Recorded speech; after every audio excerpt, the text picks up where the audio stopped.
When it comes to pioneers in their respective industries, we all know the Apples, Starbucks, and Trader Joe's of the world. In the realm of recruiting, Decision Toolbox is the industry's best-kept secret, with 90% of their business from referrals and repeat customers. For over 20 years, Decision Toolbox's U.S.-based team of recruiters, sourcers, professional writers, quality personnel, and tech support has perfected a Six Sigma approach to talent management. No matter the size of the project, Decision Toolbox delivers incredible results. A cost per hire less than half of what contingency firms charge, with the winning candidate presented in an average of 14 days, all with a 12-month candidate warranty. With results like that, Decision Toolbox won't be a secret for long. Visit us at www.dtoolbox.com for more information.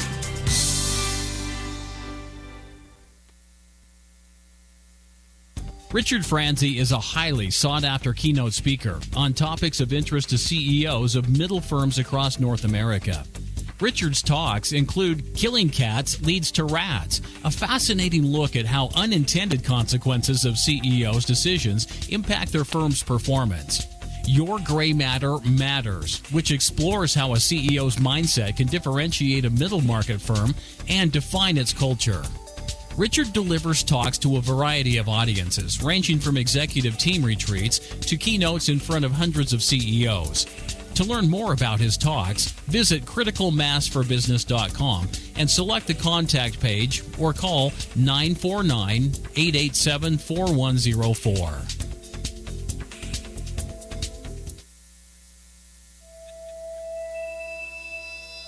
Welcome to The Strategic Investor. Join us as we interview some of the world's most productive asset managers and uncover sophisticated and unique investment strategies in the markets. Here is your host, Charlie Wright.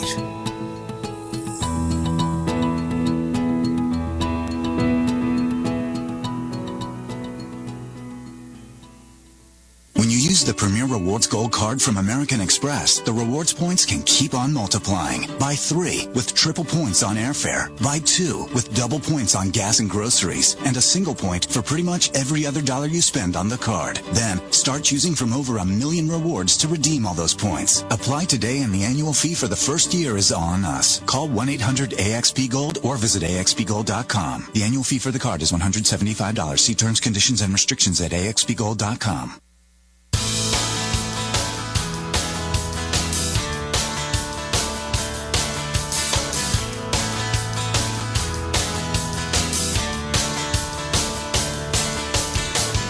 It's time again for the one show that takes a look at business from a different perspective, the coaching perspective, with Master Certified Business Coach Doug Gfeller. Hey, Doug. Hey, Paul. Glad to be here in studio today. We've got a great guest and his support.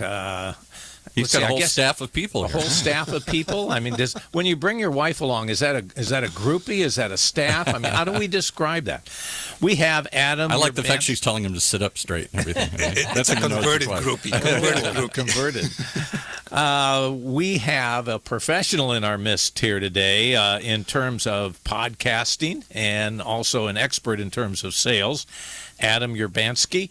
And his wife, on their show, he refers to her as Curious Beau. I haven't got the story behind that, but I thought it was really cute. Well, look, and you have to have him say Urbanski, because you make it sound, you don't have the flourish to it that he does. It used to be like Urbanski, right? Either way you say it will work, Urbanski.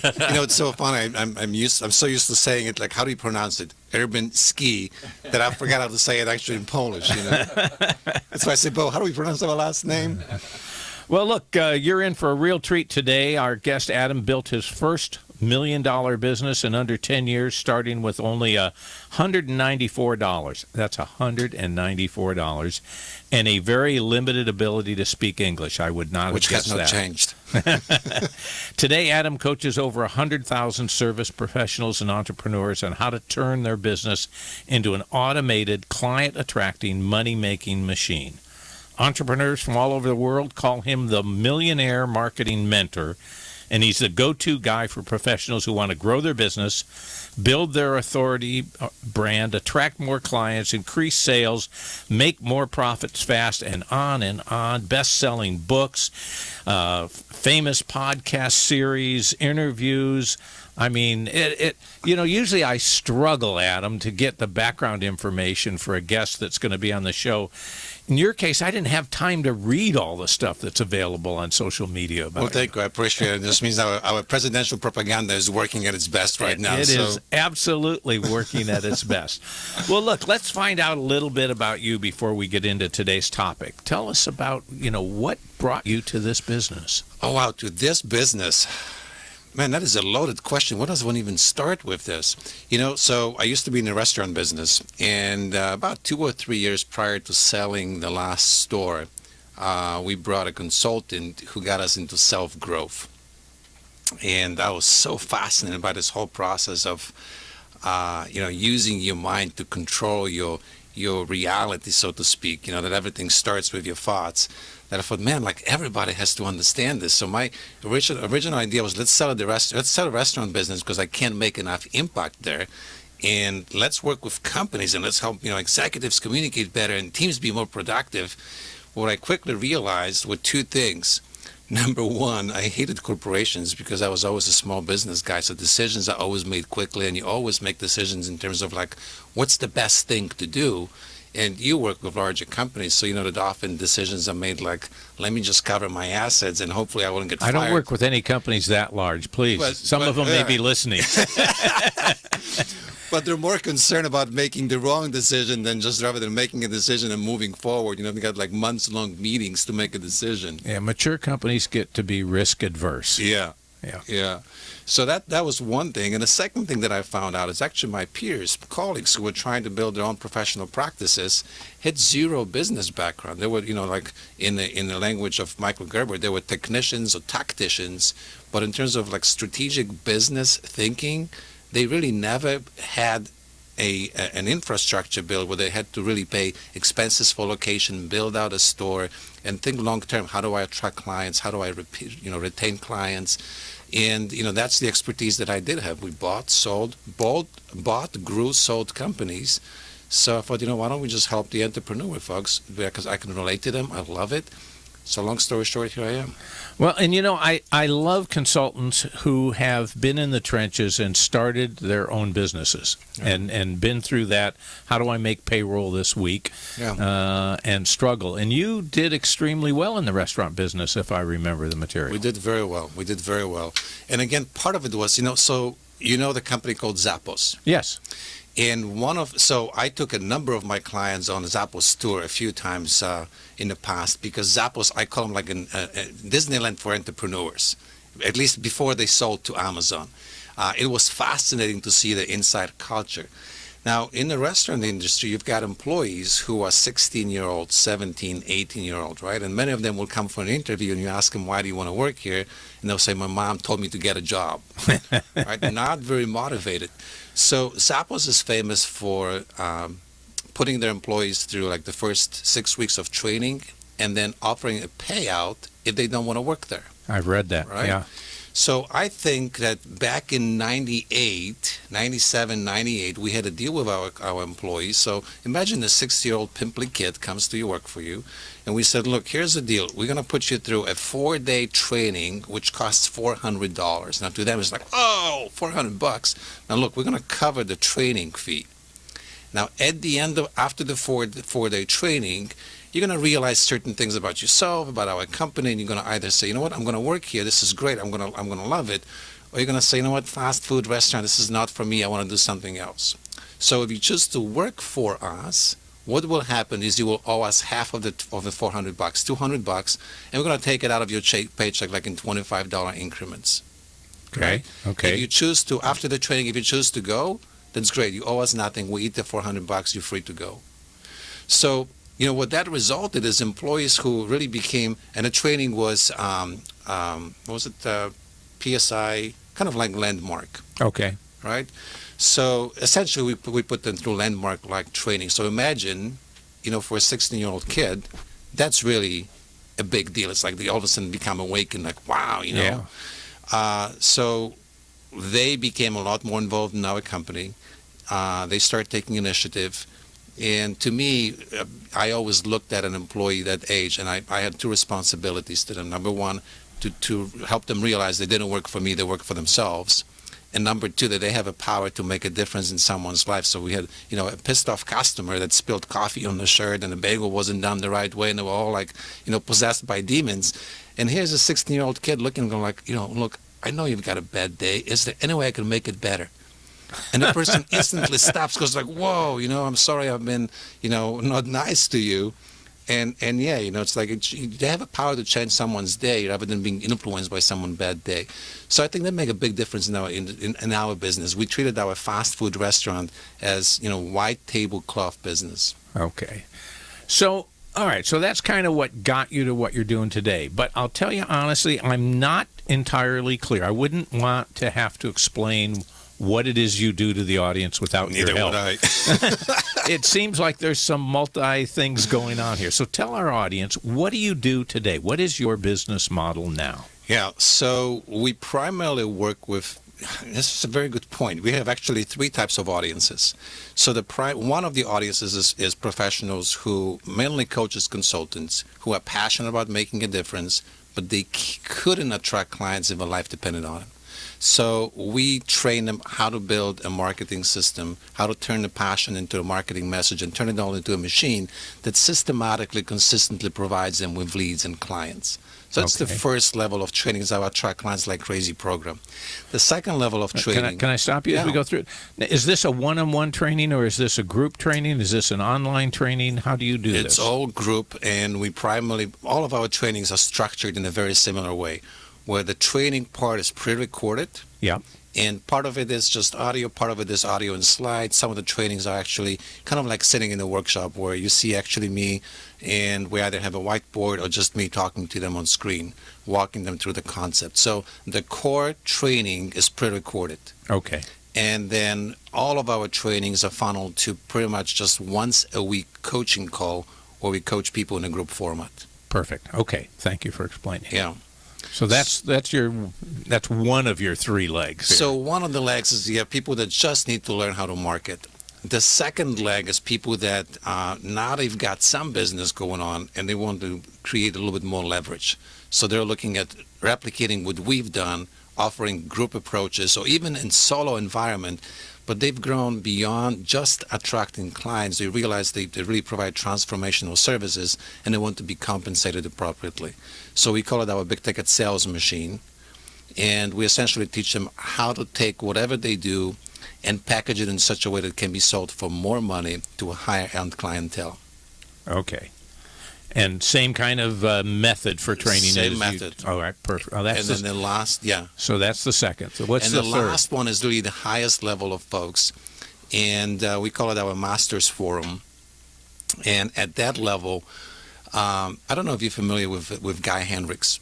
No, I'm not. Guy Henricks wrote a couple of books. One book is called The 5 Wishes. Fascinating book. One of my favorite books about guys who don't do small talk and how they start talking about, have you lived, have you loved type of messages at the party. Loved it. But there's one book he calls The Leap, and I forget the subtitle. But it's essentially about hitting the upper limit. Like every human being is at some point has a thermostat installed in him. Okay. And I guess the best example would be Bill Clinton. Achieved greatest success to president, and he screws it up with Monica Lewinsky and almost gets impeached. So every single person has a thermostat. It's financial, it's relationship, it's kind of how good can you take it before you screw it up. So at some point where you achieve certain level of mastery, it's really hard to just being coached by one coach, because you sort of outgrown that coach. So our mastery forum is people that really are doing well, at least multiple 6 figures in personal revenue, 7 figures, 8-figure businesses, and they want to come together and just kind of diamond sharpen the diamond type environment, have conversations, explore what's next, where are they hitting the upper limit. These are the guys who are the gurus and the experts to their clients, but where do we go to get our ideas? Where do we go to sharpen, to grow? So to overcome that sort of self-limiting thought process that we all have kind of built in. Yep. I'm as busy as I can be. I'm as good as I can get, kind of thing. Well, it's not just that, but at certain level, you grow to a level of success where not normal becomes normal, right? I mean, think about it. Only if you are earning about something like $150,000 to $250,000 a year in your 5% population. If you over $400,000 a year, you're in 1% population. So chances are that people that you encounter in every day, they don't understand your reality. They don't have the same problems. So if you start talking about earning 6 figures or 7 figures a month, they kind of go like, what the hell are you talking about? This is not a normal person's problem. So the Masters Forum is really about normalizing the not normal. When you start having conversations about achieving certain results in life and in business, taking certain trips, enjoying certain luxuries, to an average person, that is not normal. And that creates a lot of guilt, and that lowers that threshold of what's your limit. Okay. What's your upper limit? I don't want to get political here, but I mean, to me, this was one of the most interesting things that came out of the election that we just finished was the fact that Trump, whether you like him or don't like him, had his own image of what he was capable of and didn't let it be influenced by anybody else, and did things in an unorthodox way. That's so true. And to me, that was an amazing lesson.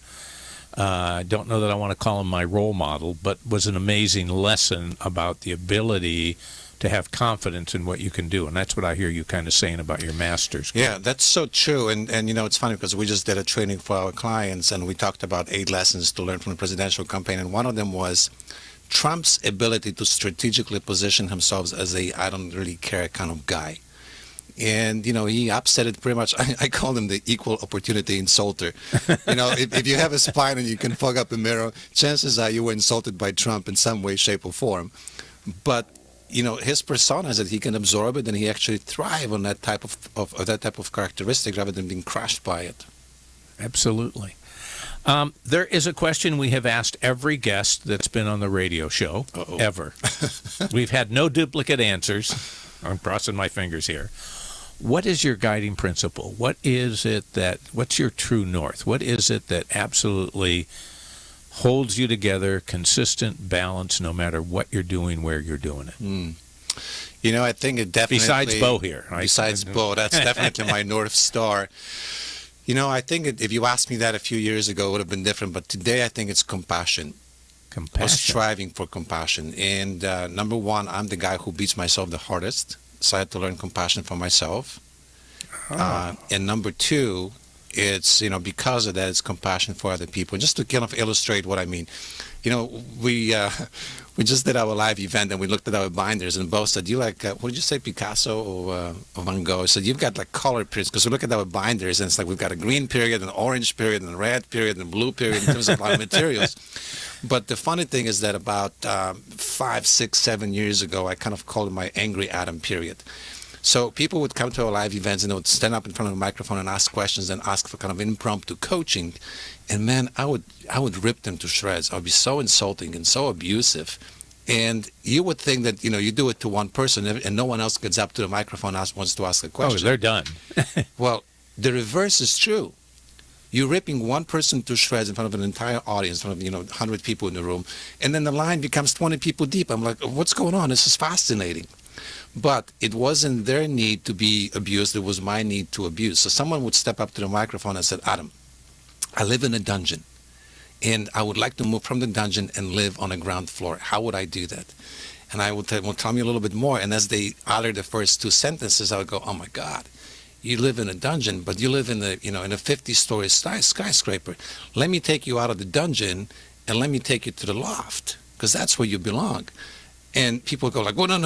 I don't want to. I just want to go to the ground floor. And this is where I would turn into this abusive guy, because my need was for them to be, on the 50th floor, in a penthouse. And I'll be like, what are you, stupid? You don't get it. Da da da da da.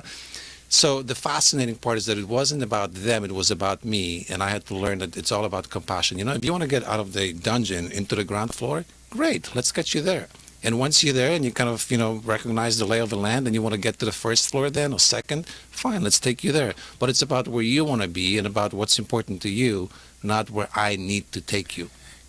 You know, if I had known how to frame the question, that's exactly the question I wanted answered here today. The fear that I had in having you on the show is you are so intimidating to me because you're going to talk about a multi-million-dollar business, about growing your business, doing all of these things. And I'd like to grow my business, but I'd like to grow it a little bit. I don't want to put in the effort to grow it, you know, too big. I don't want to be on the top floor. I'd like to move up 2 floors, not 20 floors. And it's perfectly fine. And I have been in contact with so many motivational people, sales-oriented people who don't understand what you just said. They are so used to going for the top that they don't see the need of the client, the need to identify where does the client want to go? What's your comfort level? Let's get you there. Yeah. Once you're comfortable, then maybe you'd like to move up a couple more floors. That's kind of what I hear you saying. Yeah. Is that? It's exactly what it is. You know, so it's great. So, you know, if I can hijack the conversation for a moment, it's fascinating what you just shared about the intimidation factor, because it goes both ways. And I used to share a story in our programs from the, you know, my kids were little at some point, so they watched the Bambi like 50 times. Yeah. And there is a scene in Bambi where little Bambi is on the clearing of the forest, of the edge of the forest, and there's a clearing in there. And Bambi is peeking from the forest, and she sees the great deer, you know, with great antlers and just so mature. And then there's the thought process of both. You know, and first there's Bambi going like, wow, look at this great deer, you know, so mature, so established, so experienced. Man, I could learn so much, you know, about surviving in the forest and in the wilderness and avoiding hunters. But I'm just a little Bambi here. Why would that great deer ever want to talk to me? And then there's a switch, and the great deer goes, wow, look at that little youngling, you know, picking from the trees. So young and fresh and unjaded and energetic. Wow, it could teach me so much about life and youth and just new energy and new ideas. But I'm just old, washed out deer. Who am I for them to want to talk to me? So this is kind of a mutual, you know, intimidation factor, because I look at you, I'm like, look at this guy has so much experience and coached much larger companies. And, you know, you've been coaching when I was still in diapers. Hey. In a respectful kind of way. So, but just wanted to highlight that, because I think a lot of people have that thought process where they're afraid to ask for help or reach out to people because they think, well, who am I? They wouldn't want to talk to me. Where in reality, I think people that have truly accomplished something, and it doesn't have to be spectacular, you don't have to be Trump in terms of like billionaire success. Right. But if you've accomplished something that you're proud of, you love sharing about this. And everybody has some accomplishments. Absolutely. That we are all impressed with. Yeah. Great point. Well, look, that's a great kickoff, but we're going to do a commercial first, and then we'll be right back and continue this. Sounds good. Imagine what it would feel like to lose everything. Your job, your home, your family, your dignity. This has happened to thousands of the men, women, veterans, and young adults we serve at Working Wardrobes. What do we do to help? We provide career development services, life skills workshops, job skills training. We provide the perfect interview outfit, and we get clients placed in jobs. Call Working Wardrobes, 714-210-2460. Donate, volunteer, invest, hire. When it comes to pioneers in their respective industries, we all know the Apples, Starbucks, and Trader Joe's of the world.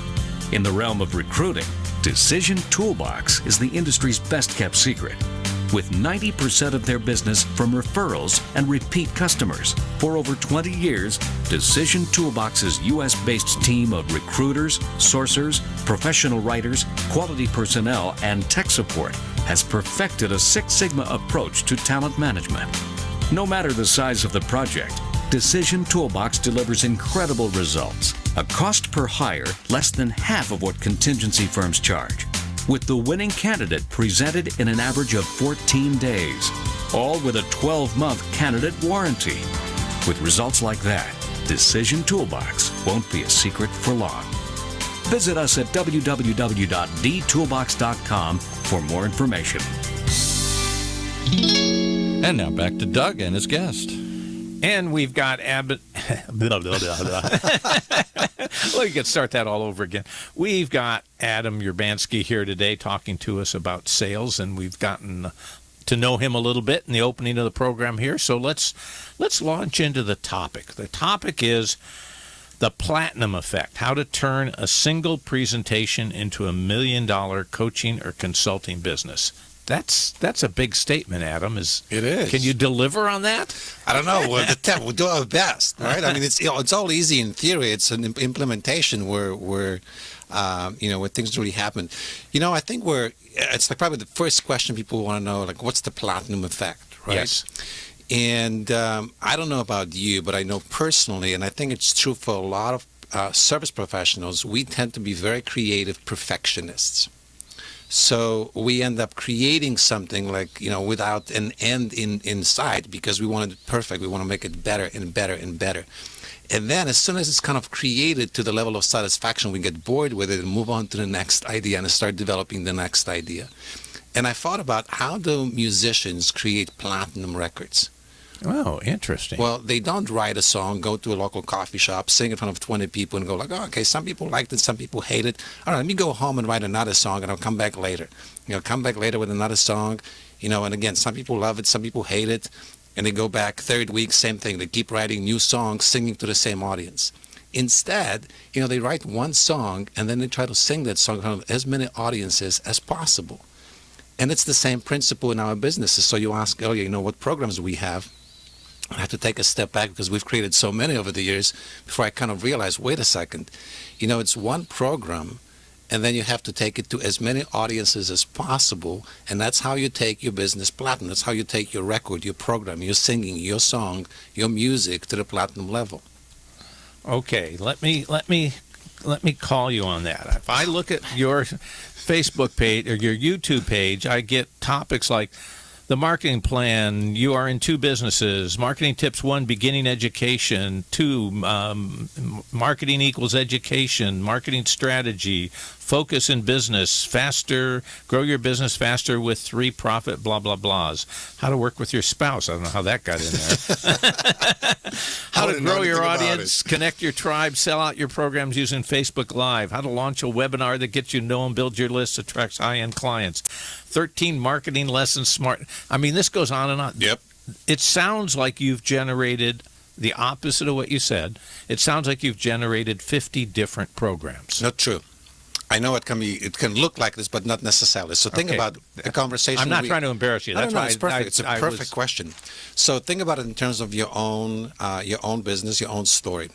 When you did your executive coaching, yes, and you did radio shows, did you interview people on the same topic every week? No. But what was the purpose of the interview? The purpose of the interview? Well, to get to know the people and get them to share their knowledge and experience. But also potentially to express interest in coaching with you, right? Yes. So you had one offer, one program, but your topics, your interviews were different. So someone looking from the outside will go like, well, what does Doug really do? He's talking about all sorts of different things, interviewing all sorts of different people. So for us, all these topics are like attention getters. They're opening of a conversation, right? Because and on any given day, any entrepreneur will have a number of different issues. Some will go like, how do I work with my spouse? Some will be just searching like, what marketing mistakes should I avoid? Some will be searching, how do I get my first client? So these topics allow us to grab their attention, but once they come to us, then we funnel them towards one thing. So for example, funnel them to a webinar, and a webinar, like at this point, we pretty much run 2 different webinars. One webinar would run them towards a presentation, would introduce them to the idea of our Attract Clients Like Crazy program, 7-step marketing method, and offer them to join that course. And another webinar would introduce them to invitation to a consultation with us, and from that would introduce them to our Big Ticket Sales Machine course. So we have 2 offers that we go platinum with, but there are different openings. Okay. So in a way, let me actually do another example. All right. You can see the confusion on my face here. So maybe another way would be to look at this. We have 2 programs, which will be our like flagship songs that everybody wants to listen to. Right. But when we get invited on a radio show, they don't want us to just go and talk about that song or sing the song. They want to talk about, well, who was Adam? Where did Adam come from? So all of these articles are kind of different topics that give people a sample of what we are like. What can we possibly talk about? what's our background, what's our business experience. And from those topics, we then, if you like this, then hey, let's introduce you to our flagship song. Okay, so let me rephrase it to see if I understand. So what you're saying is that the offering you have is limited to a couple of things: presentations or getting clients. Mm-hmm. The method that you use to do that, 50 different things can be used to get to either one of those objectives. Correct. And when I look at the list on your social media sites, all of those programs are just tools that you are sharing to reach the one or two common objectives, which is the core of your business. Yeah, you want to get attention. Okay. Once we get attention, then we can start guiding them towards where we want them to go. Okay, so... But it's actually a very interesting thing that you pointed out, because... And you said, I don't want to embarrass you. In a way, it is embarrassing. I didn't mean it to be. But, it's a problem of a business that grows over a period of time. So, like some of these articles, we probably should actually pull because they're no longer relative to what we do. So, when newer practitioners start a business, they always think they would look at somebody like me and go, "Wow, look at this guy's got 50 articles, right?" And I would actually say, "You know what? I would probably hide all those 50 articles." And just have one opt-in page with one offer, and that's a faster way to succeed than having too many distracting messages. Okay, so there's to me, there's one of the, not the first, but there's a real key tip that you're sharing with the audience, is to really get clear on what the offer is that you're making to the audience. Yes, and you and I know it's easy to give somebody that tip, get clear, but when someone gets started, they kind of go like, well, what is my one offer? How do I get clear? So a second tip to that would be just start doing a bunch of things, and you will realize a couple of lessons out of that. One, you will recognize what attracts people to you, which one of the messages actually sticks, and two, you will start realizing which message you enjoy sharing the most. And hopefully there will be a match, and you go like, this is my thing that I want to go platinum with. Well, and I think, if you enjoy doing it, you're probably better at it than the thing that you don't enjoy doing. So you ought to drop the other one. Or you will get better, or you will get even better. Yeah. Right. So taking it back to your record example, once you've got this clear offer, rather than constantly revising the offer, I mean, not that you would never revise it, but what I hear you saying is experiment with finding different audiences to share this song with. Correct. Is that what? Correct. So let's make it practical. Okay. Right? It might make more sense. So again, like our Track Clients Like Crazy program, this is something we developed in 2005. This is now 2016. We are still selling the same program. Modified, tweaked, but it's still the same foundation. Foundation, it's still the same chassis, right? Mm-hmm. And but over the years, we found different ways to drive audiences. So, for example, there were a couple of years that I would be very busy speaking, and I would travel and get a 60-minute, 90-minute speaking engagement, and I'll be permitted to extend an invitation to an audience to invest in that course, right? Okay. So again, I was one program, I was in front of different audiences. There were a couple of years where we got really big into strategic alliances or joint venture partnerships, where I would host one preview, like I would be on one radio show, on one virtual stage every week with a different promoter. So a different promoter was putting on a concert for me to come and show up, deliver my preview song, and then say, if you want a whole album, why don't you join the program? Today, we use paid advertising because we found a way that we can put $1 in and we get multiples of $1 back out of the machine. But again, it's finding a different audience to show them that preview and then invite them to the main concert. You bring up an interesting point in that I think it is unique in the very recent time. Let's say in the last 10 years is too long, something less than 10 years, that the impact of social media, the impact of the way in which we can talk to prospects, demands that you are constantly changing how you get to the prospect. Not so much the message, but how you're getting to them. I mean, you've given a number of examples. Speaking, you've got a book, you've got podcasts, you've got paid advertising, you've got alliances. All of those are different ways that to some extent were maybe dictated by what was the technology available? Yeah, absolutely. I mean, I laugh when people say there's no opportunity today, or it's really hard to get started. I'm like, back in the day, to record something like what we are doing today would be almost unthinkable. I mean, it was the equipment was so complicated. Today, someone can press a button on the computer and start recording the show. Right? Today... Don't tell the producer that, really. Not at the same level, right? Then you've got to have distribution and so on. But you think about putting it, before you to go on a TV station to have a program, it was like a big investment. Today, someone can start a channel on YouTube, and they essentially have the same power as any big network. I mean, there are YouTube stars out there that have bigger audiences every single week than some of the series on TV. There are people that I follow that I am so impressed with what they've accomplished that I have to keep track of them. There is a girl that is now a college freshman who does a YouTube book review for teens and creates an Instagram and uses all the other social media that has thousands and thousands of followers. When she posts something on Instagram, within an hour, she's got 8,000 people have posted on it. Okay. And this is a college freshman who is just using a tool that she's working out of her house or her dorm or wherever she does it. And I'm so impressed with that ability, and yet I see business people trying to keep marketing the same way they've been marketing for 20 or 30 years. That's so true. So true. And when I speak to business consultants who, for example, run their advertising agencies, they talk about this is one of the hardest things to break to entrepreneurs or business owners who are more traditional, to look at social media as a powerful marketing tool. They just, it's hard to measure because sometimes, like on Instagram, how do you translate likes on Instagram into real business? Sometimes it's kind of hard to see that correlation and build the momentum. So they kind of go like, nah, I would rather just, buy a Yellow Page ad.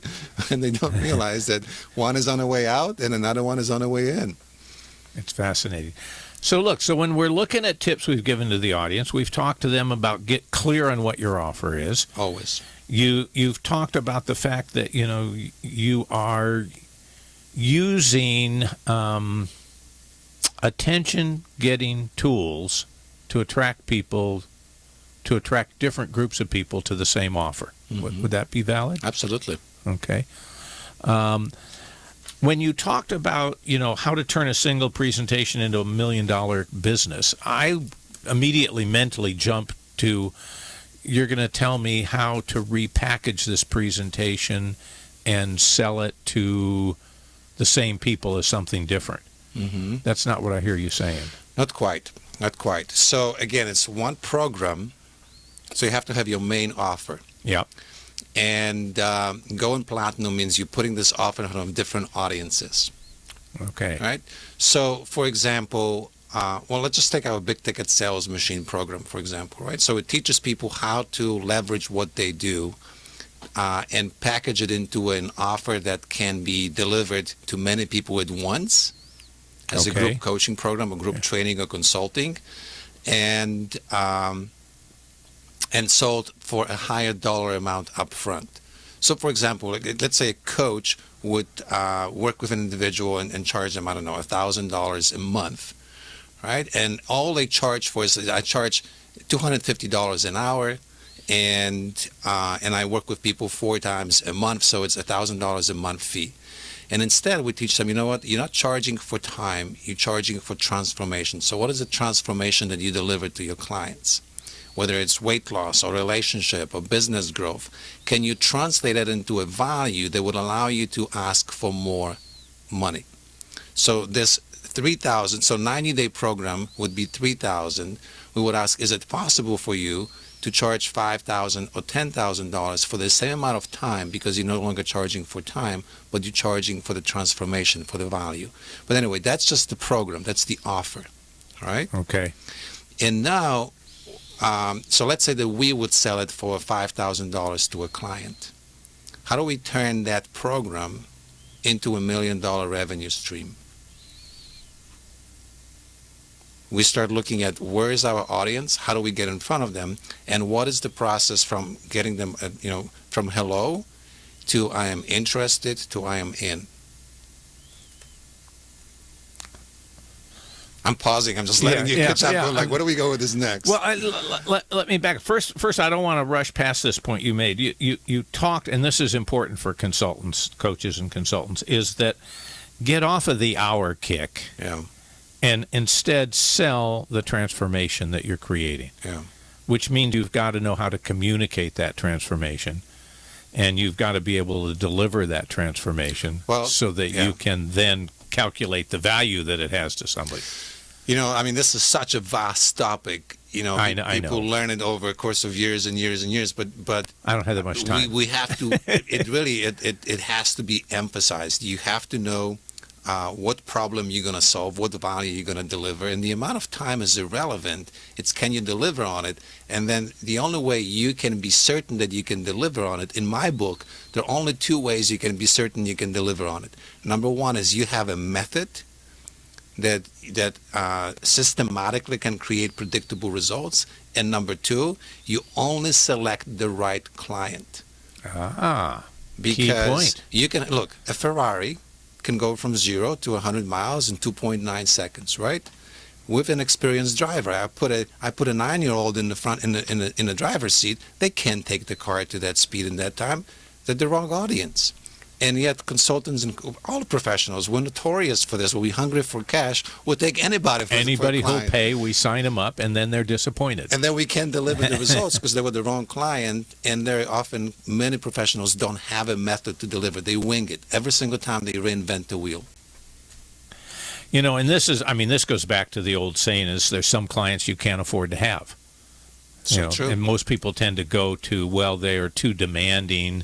They aren't willing to pay, but you're adding the real dimension is they really aren't going to ever be able to execute what you are offering them. Yeah, the right clients, they pre-select themselves. So again, we've got a couple of programs we're running right now.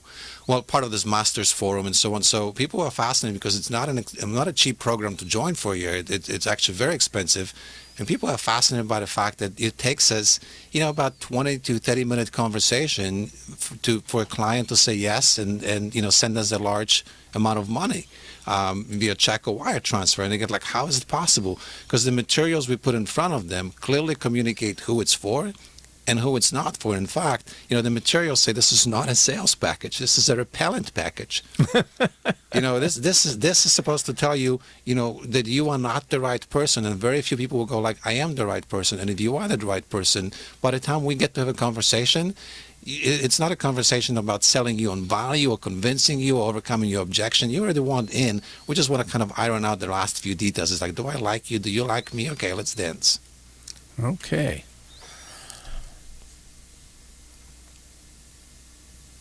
A lot to think about there. I'm really. Well, I want to come back to something. All right. And I forgot what was the exact point you've made.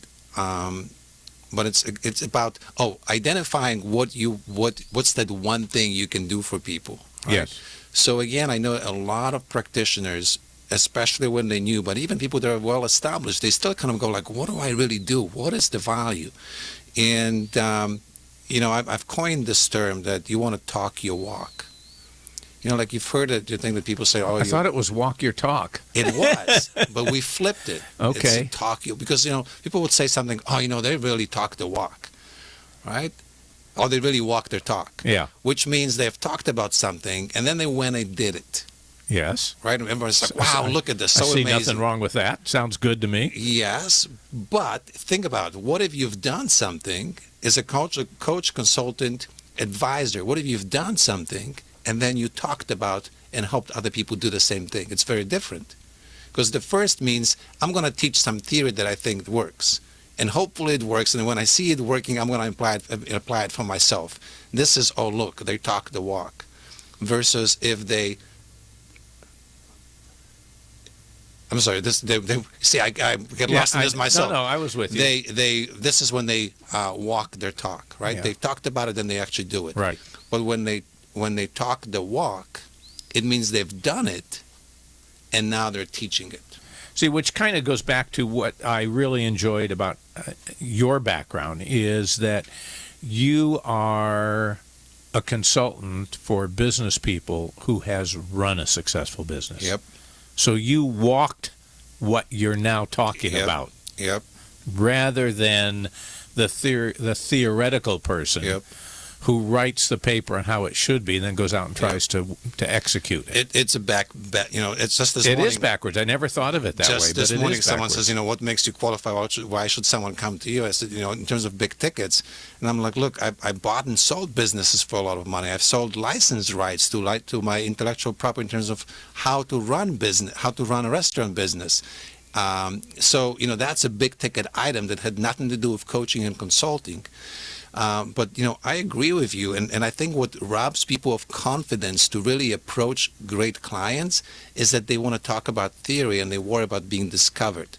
Versus when you've done something, people can question you all they want, and you always can think, it may be kind of like you asked about those articles, and it is confusing. And it is kind of like we should probably clean it up, but at the same time, I know how it fits into my business because we are working it. It's not something I just read in the book and go like, "Well, it's a good question, got me there, Doug." And that's what happens to people, and they have a really hard time being confident and assertive with making their offers. So every single time in our business, and I kind of found this rhythm that your audience finds it fascinating when you do something. They want to learn how you've done this. So we have this rhythm, like we'll do something and then we go and teach about it. And as we teach one thing, meanwhile, we're doing some other things in the business. And then the rest of the world catches up and go like, how did you do that thing? So for us, every single step of the way was like, first, how did you get your first clients? Well, let me teach you how I got my first clients. And then it was, well, now you've got info products. How did you do the info products? Well, let me teach you how you did the info products. And then it was, wow, you've got group programs. How did you do the group programs? Well, let me teach you how we did the group programs. And then it was like, wow, you charge a lot of money. How did you do that? Well, let me teach you how we put programs that sell for a lot of money. So every time we walked something, then we talked about it. Okay. So let me get back. We've talked a lot about this here. What is it you do? Tell me succinctly, what is it? If I run a business, I want to grow my business. I've just been introduced to you. Adam, what would you do for me? I'll make magic happen. So I've just grabbed my wallet. The audience can't see that. I will answer that question in a moment. But this is the question that actually started my business. Okay.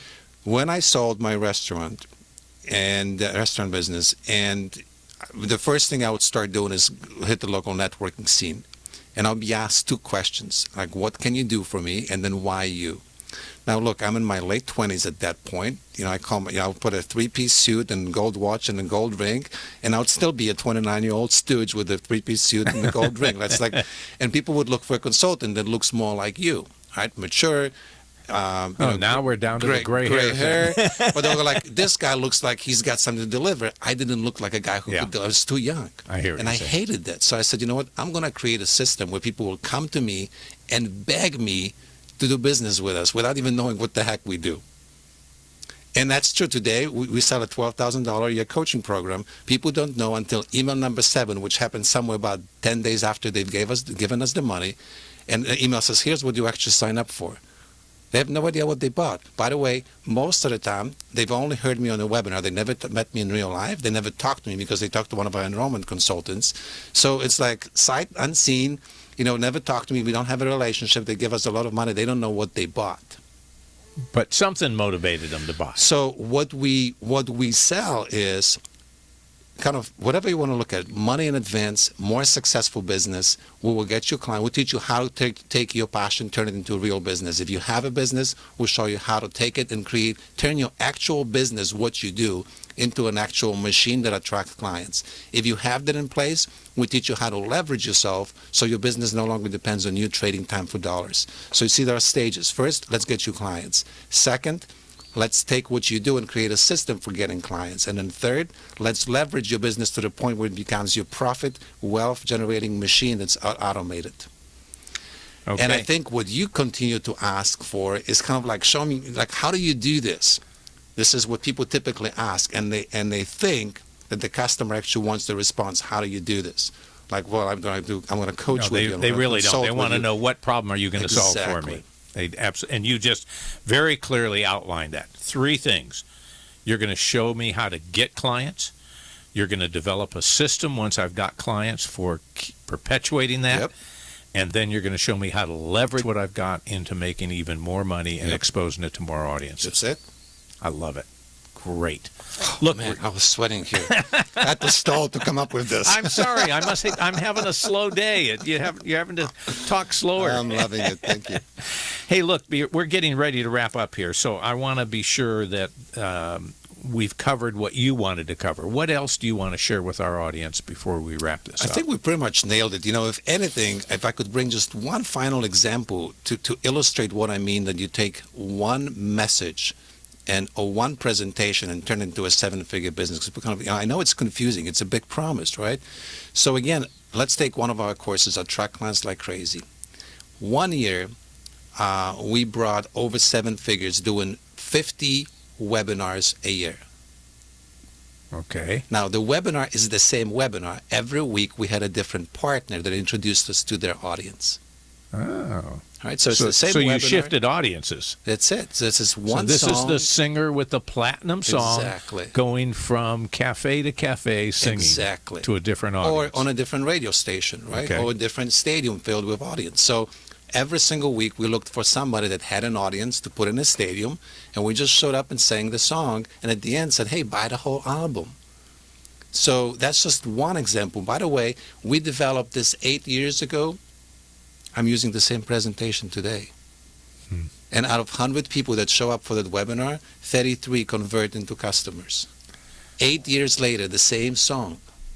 That's what I'm talking about. You create one thing and you leverage it over and over and over and over. And your creativity needs to be used into how do I attract more people to that message, not into how do I create another program and another message. Because creating doesn't pay. It's the selling that pays. Key point. I mean, if you're in the audience listening to this, it's not perfecting the program and constantly changing it and never being satisfied. It is how many people can you expose your already good idea to. Yep. Wonderful.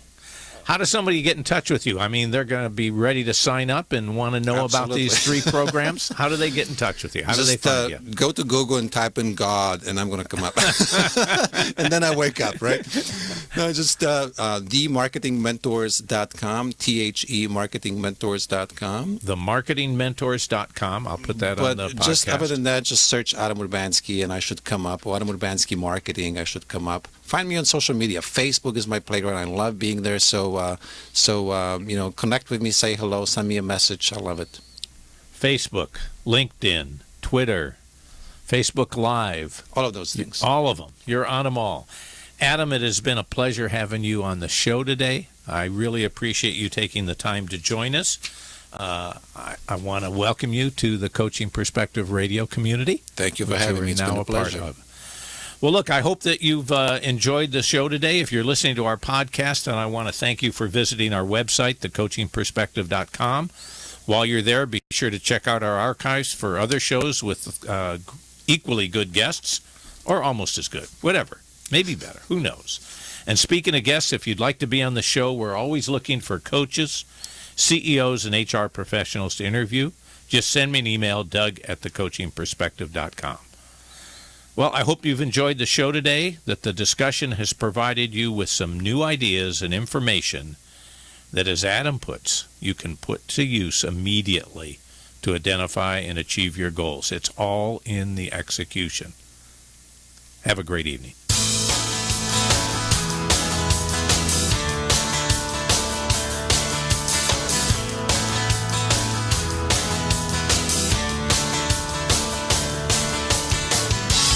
You've been listening to the one show that takes a look at business from a different perspective, the Coaching Perspective, with Master Certified Business Coach Doug Gfeller. Let's face it, not all company challenges are the same, which is why Strategic Market Intelligence can help identify the actionable information you need to be more competitive. Gain a better understanding of your brand, competition, best prospects, or new product opportunities to generate greater revenues in 2015. Call 949-357-9547 or visit www.strategicmarketintelligence.com.